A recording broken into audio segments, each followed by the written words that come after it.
Update 2. How to end it with a girl who has nothing going for her and will become homeless.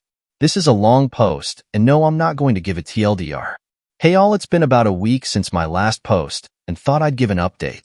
A lot has happened, including the explosion of my first update thread. I have over 50 plus DMs asking me for an update, so instead of copy and pasting replies, I'll do another one.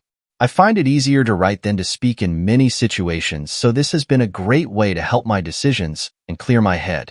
Writing everything down has helped tremendously, and I will continue to do so until this is all over, and I will nuke everything afterwards. After the night confrontation, we didn't really speak all too much at home, with it being dry and awkward for a day or two.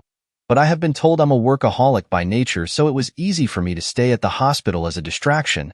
But in that time, she did start to cook again. We weren't in the mood to go out to eat together.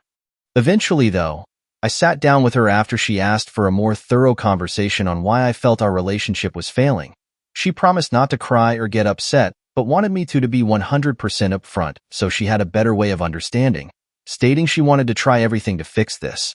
I was really apprehensive about this, and I can't really explain why, but given being together for 4 years, I wanted to at least make an effort myself out of respect, even though a large part of me was angry for even doing so, as I feel I've never had the same from her. There have been many different camps in my last update, the main ones being kick her out immediately and leave her before it gets worse, try to find a way to fix our relationship, or end the relationship altogether but continue living with someone who would probably become absolutely neurotic. If I was going to let her stay for 2 months, I would absolutely not be dealing with that. I took consideration in all these main advice discussions and read through almost every reply, even the most assumptive, bizarre, and downright unhinged Redditor takes. More importantly, I took heavy influence of those who have shared with me their past stories, which either led to them being stuck in loveless relationships for years or eventually being able to overcome their problems and have an even stronger connection. Thank you again for your private messages. I read through a lot of your lives. Now for our conversation.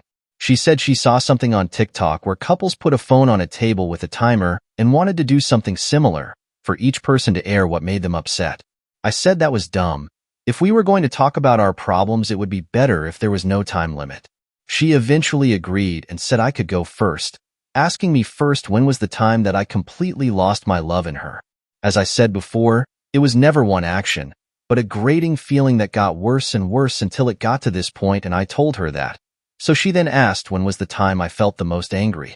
I said it would take some time to think for me, and she said that was fine. After a few minutes, something came to mind. I couldn't formulate the right words at first, but it eventually just started to come out. I told her the worst time was when I was first starting at my hospital. To keep it short, the tempo was brutal. It was constant work with little to no downtime, as I was constantly learning new things that school would had never taught me, while being expected to be able to handle it as a professional. It was without a doubt the most stressed I've ever been, and I feel like other RNs can relate here. That year hardened the way I think now. That hard work does pay off, if you have the drive and the passion. I told her I think that was when I started losing feelings the fastest. Seeing her at home doing absolutely nothing, coming home to no food made, to her not working a job, to her not learning anything, completely stuck to the internet with nothing to show for it.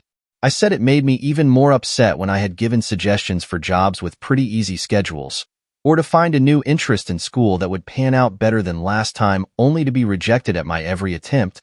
I told her flat out that it disgusted me. She asked me why I didn't make this a bigger issue at the time, that I should have communicated this to her, but I said there's some things that shouldn't have to be said. I should have to remind her to wash her ass, eat, do something other than mindlessly scrolling on her phone for hours at a day, every day.